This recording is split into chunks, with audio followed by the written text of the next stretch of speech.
Este conversatorio, la verdad que nace de la iniciativa de cuatro personas, que es Francisco Diangosi, la doctora Paula Solá, el doctor Luis Velázquez, y que les habla Marco Mora, con la intención de poner en dimensión la pandemia y sus consecuencias, hacer un enfoque multidisciplinario y de hablar también del tratamiento temprano.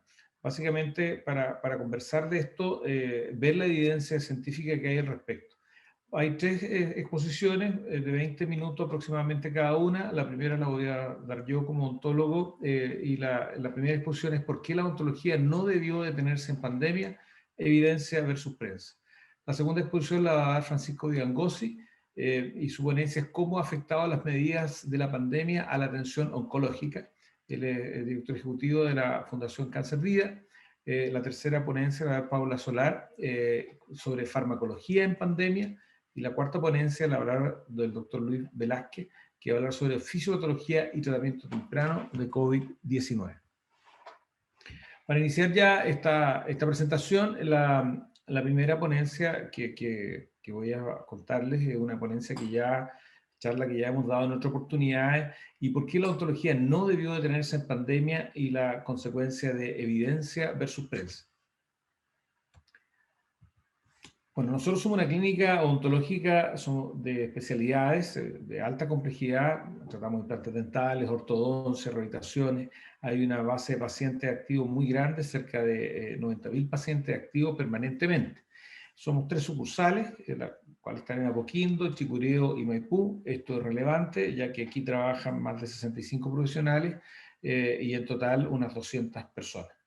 Y nos fuimos enfrentados al principio de la pandemia, en marzo del 2020, a través de que la odontología debía de parar, detenerse, básicamente por un artículo que salió en el New York Times el 15 de marzo del 2020, en donde hablaba que cuáles eran los trabajadores que estaban enfrentados a los más altos riesgos del coronavirus. Y ahí, como ven ustedes, en el extremo superior derecho, aparecíamos los dentistas, y como somos de alta prevalencia de uso de la población, entonces por lo tanto estamos en un alto riesgo, y efectivamente todas las sociedades del mundo, la ADA, la OMS, la FDI, que es la Federación Dental Internacional, el Colegio de Dentistas Chileno y un montón de sociedades llamaron a detener la atención dental. Este artículo que aparece en el New York Times está basado básicamente está hecho, perdón, por un periodista que se llama Lázaro Gamio. Él escribe de muchas otras cosas, de diferentes temas, como el tema en Kabul, como también ocurre, por ejemplo, lo que está ocurriendo en otras partes del mundo, etcétera, etcétera, y de diferentes temas, pero en base a alguien que debe ser muy destacado como periodista, se evidenció una situación en la cual la odontología debía parar. También, si nosotros vamos a lo que hacía, a la fuente, que fue a la oficina de estadísticas del trabajo que tiene Estados Unidos, y que en su sección de coronavirus hoy día no habla nada de cuál, al día de hoy no está hablando absolutamente nada, cuál es la profesión con mayor riesgo. Pero básicamente hay que entender que en base a ese tema es que la odontología llegó a parar, como le dije, haciendo todo las federaciones del mundo, las asociaciones del mundo y especialmente Chile, llamó a detener la odontología rutinaria y concentrarla básicamente en odontología que fuera de emergencia, es decir, que estuviera la vida comprometida, o de urgencia, que es dolor, sangramiento o alguna inflamación dentaria relativamente grave. Eso empezó porque se ha demostrado que el contagio es de persona a persona, pero además que sería potencial el hecho de que los aerosoles dentales que producimos los dentistas, como ven usted acá con esta famosa turbinita o el escáner para la limpieza, provocara un ambiente contagioso y contagio cruzado tanto para el paciente como para el equipo odontológico. Pero los aerosoles dentales del 2004, y aquí nos vamos a la evidencia, ya estaban considerados que la atención dental generar aerosoles es una fuente de contaminación cruzada entre el paciente y el equipo. Por lo tanto, eso ya estaba bastante demostrado. Efectivamente, había un riesgo de transmisión dental en la clínica y también había experiencias que estos aerosoles podrían mantenerse en el aire hasta 2 horas y viable para ser potencialmente contagiosos. Pero ya el 2004, en este artículo de Garrel, hablaba que la propagación por el aire del sarampión, la tuberculosis, el SARS, y están bien documentadas en la literatura médica y la literatura dental y demuestran que muchos procedimientos dentales producen aerosoles y gotitas que están contaminados con bacterias de sangre. Y dice este artículo que estos aerosoles representan una ruta potencial de transmisión de la enfermedad. La literatura también documenta que la contaminación transportada por el aire puede ser minimizada fácilmente y económicamente al incluir varios pasos de control de infección en las precauciones de rutina que se utilizan durante los procedimientos dentales. Es decir, desde 2004 ya había evidencia del riesgo, pero también había evidencia que es posible contener este riesgo y que definitivamente desde mucho antes y por estas otras enfermedades los dentistas teníamos buena performance para poder lidiar con virus y bacterias. Nosotros a raíz de eso, de este tema, innovamos también, sacamos un aerosol dental que tenía efectos viricidas y bactericidas y que también fue parte de la innovación.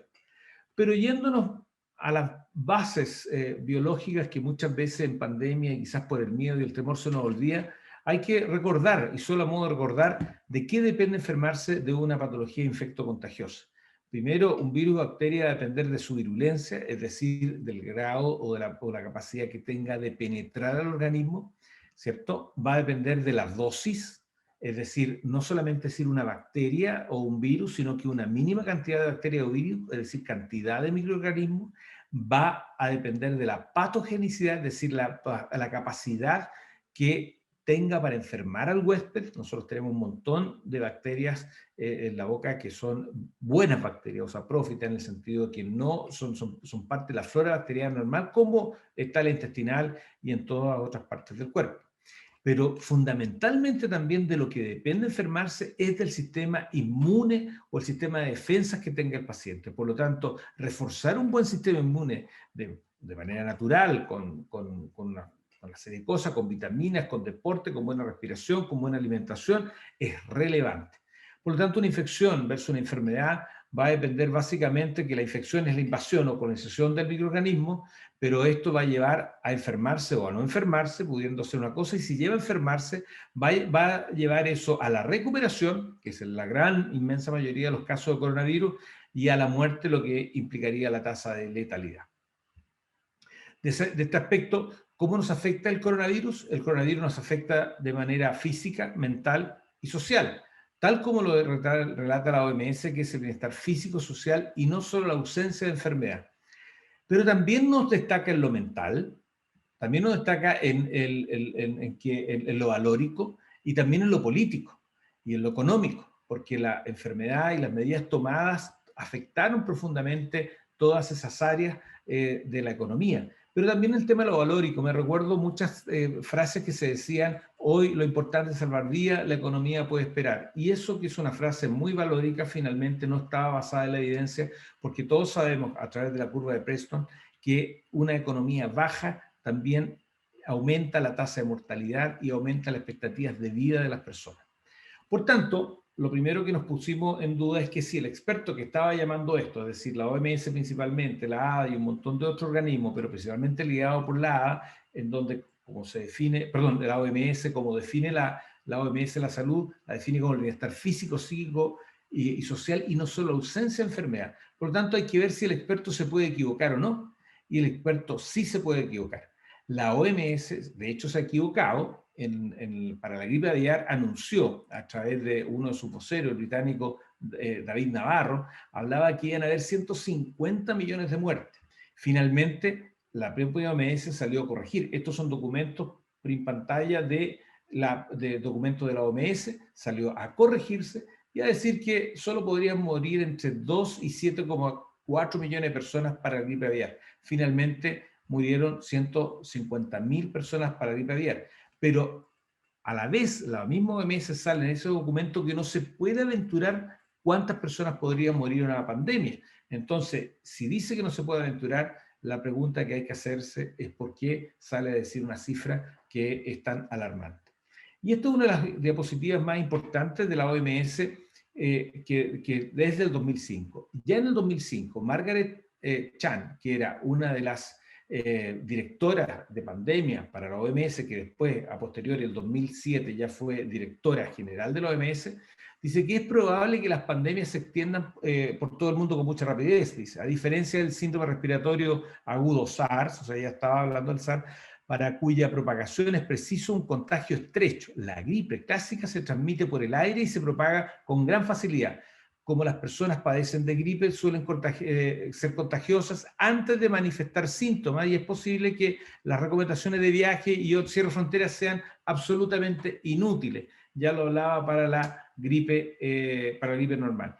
Y dice ella, en toda la historia humana, ninguna intervención humana ha logrado detener una pandemia una vez que se ha declarado. Hay solo una posibilidad de que podamos apagar la chispa antes que el incendio comience. Eso técnicamente es el paciente cero. Ello dependerá de que tengamos rápidamente el brote o transmisión humana, de que actuemos con rapidez. Si nosotros teníamos este conocimiento antes respecto de la pandemia, habría que preguntarse por qué se tomaron muchas medidas políticas en el sentido contrario a lo que ya el 2005 decía la propia OMS con mejor templanza que lo que ocurre para esta pandemia. Y en medicina y en ciencia siempre hay una segunda opinión. Este es un nuevo informe médico en que consta un diagnóstico o una propuesta terapéutica para el paciente, siempre habrá una segunda opinión. Hasta para ver si vamos a extirpar un lunar hay una segunda opinión. Y sí hubo una segunda opinión de muchos expertos en su momento, en marzo, en abril del 2020 y hasta el día de hoy, y que lamentablemente no ha sido escuchada. Pero vamos al tema de qué pasó con la odontología. Hay que recordar que en Wuhan, esto comenzó en Wuhan básicamente en diciembre, en principio de diciembre del año 2019, y recién Wuhan, para entender las cosas, a fines de enero declara el lockdown en la ciudad de Wuhan.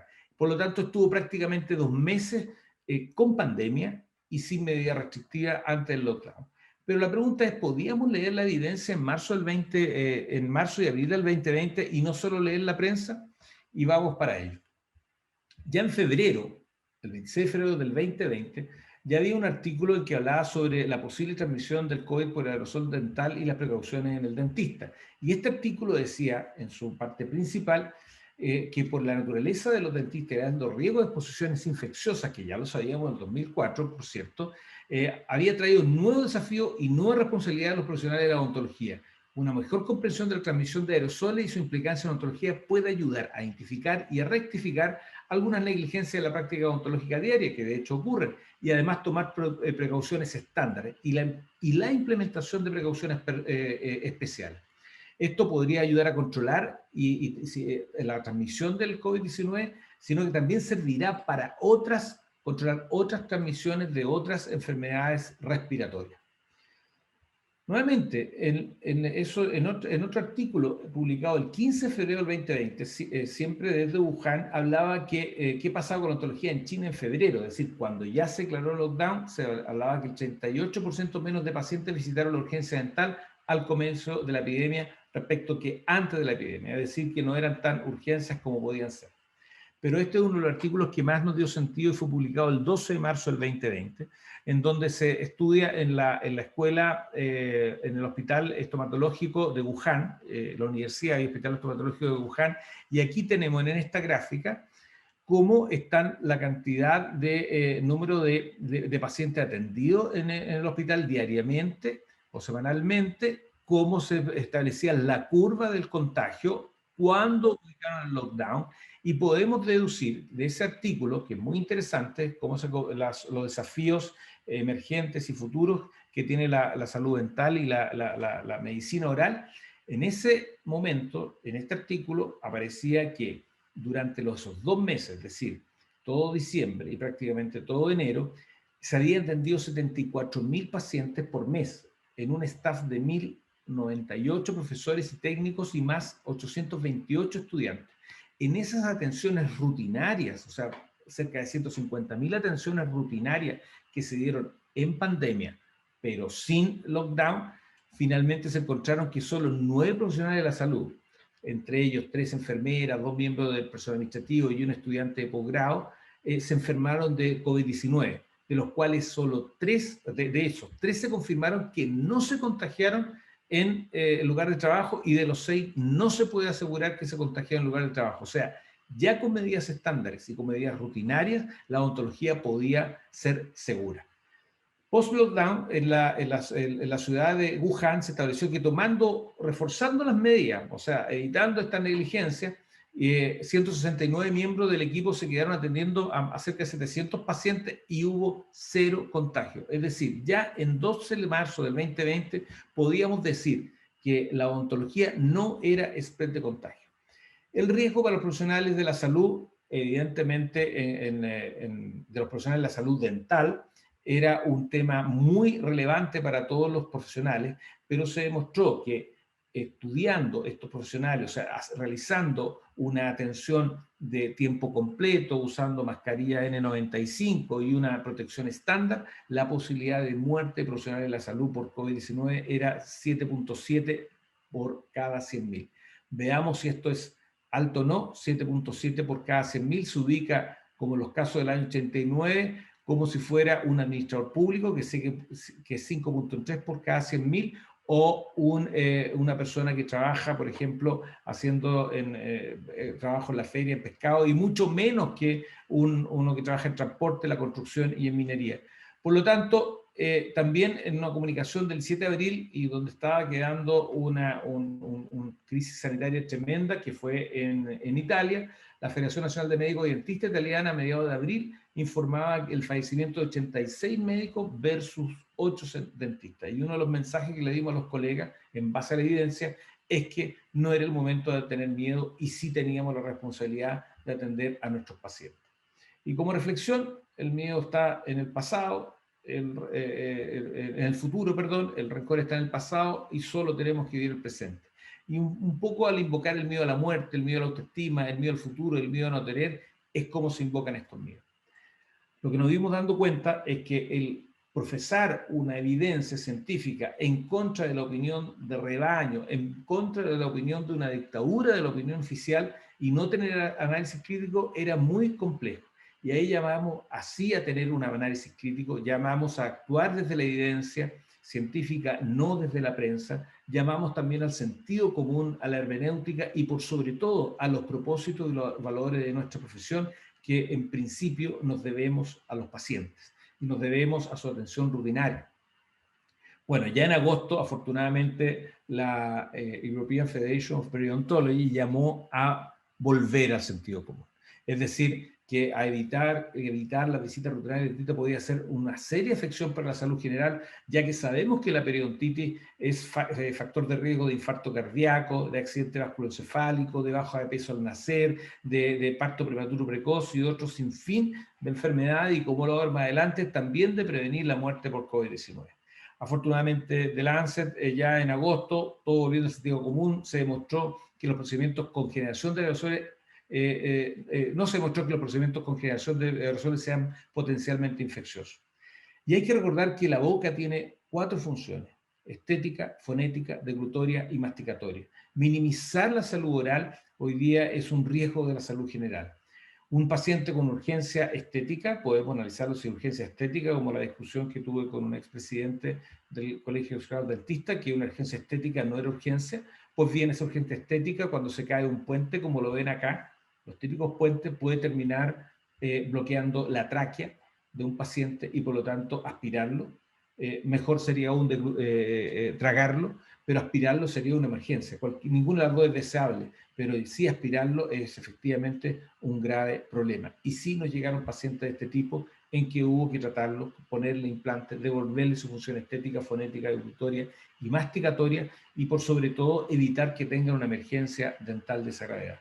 Y también cuando tenemos casos de implante, por supuesto estamos devolviendo no solamente la estética, sino que la función de un paciente, y por lo tanto son temas de función rutinaria. También ocurre en el caso de la ortodoncia, cuando muchos pacientes dejaron su atención ortodóntica y no fueron por más de 3, 4, 6 meses y terminaron brackets y alambres enterrados en niños chicos, provocando infecciones y provocando problemas mucho mayores. La odontología puede aportar mucho en esta pandemia y de hecho ha aportado mucho. Los dentistas trabajamos a 30 centímetros de la boca. Ella, la paciente que está ahí sin mascarilla y nosotros con mascarilla. Y podemos también demostrar que las medidas normales son importantes para poder frenar esta enfermedad respiratoria y otras más. Y por lo tanto, ¿qué aportes puede dar la odontología en esta pandemia? Primero, hacer un buen triage. Es decir, evaluar la sintomatología. Hay que recordar que los signos se definen como la manifestación objetiva de una enfermedad o estado médico percibible que provoca. Y el síntoma es una manifestación subjetiva. Por lo tanto, el gran problema que hubo acá, sobre todo con jóvenes, es que manifestaban estar bien, no tener síntomas. Pero como el síntoma relativo, ese síntoma que él sentía probablemente no es como el umbral del dolor. Ese síntoma que sentía probablemente está repartiendo 100 veces más la carga viral porque se sentía bien, pero efectivamente estaba asintomático y no necesariamente asintomático. Los estudios que hemos revisado es que los asintomáticos no contagian y los sintomáticos sí son alto potencial de contagio ya que tienen 100 veces de carga viral. Nosotros con este protocolo, ni siquiera tomando PCR en pandemia, sino que haciendo un buen triage y evaluando y calificando bien el síntoma, es lo importante que hemos dado más de 50.000 atenciones durante el año 2020 sin spread de contagio, tal como lo demuestra la evidencia también. Lo otro que hicimos a todo nuestro personal es indicarle vitamina D. Aquí nos parece curioso que algunos grupos establecen como de mediana eficiencia o evidencia científica el uso de vitamina D, y la vitamina D en términos de enfermedades respiratorias se viene estudiando hace 10 años. Ya existe un paper del 2017 que establece que las bajas dosis de vitamina D son un predictor para un mal pronóstico de enfermedades respiratorias. Y también en esta oportunidad se ha demostrado, y hay hoy día ya metaanálisis respecto a la vitamina D. Este es un paper de agosto del 2020, pero hay metaanálisis que establecen las bondades de la vitamina D o las altas cargas por sobre 50 nanomiligramos de vitamina D en sangre.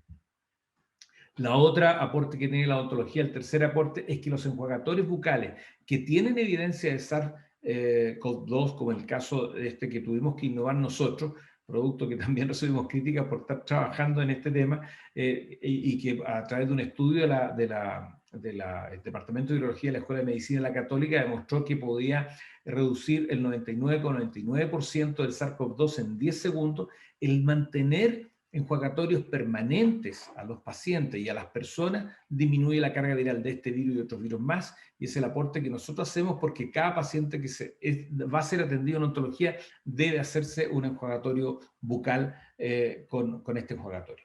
Y el cuarto aporte que da la odontología es que la boca es parte de la salud integral. Y ya en febrero de este año se demostró, a raíz de que ya se sabía que las enfermedades periodontales tenían un problema de mantener una inflamación sistémica, y por eso tenía mayor riesgo de infarto cardíaco, accidente vasculoencefálico, baja de peso al nacer, se demostró que los pacientes con periodontitis llegaban a casi 9 veces tener un mayor riesgo de muerte, a casi 4,5 veces de caer en la UCI, 3,5 veces aproximadamente de estar hospitalizado. Por lo tanto, mantener una buena salud bucal, que eso hacerse tratamientos periodontales rutinarios, ayudaba a disminuir el riesgo de morir y enfermar gravemente por COVID. La salud oral es salud finalmente, y el 80% de la cobertura de los servicios dentales hoy día los damos los servicios privados, y por eso nunca debió llamarse a detener la atención, no solamente en Chile y en el mundo.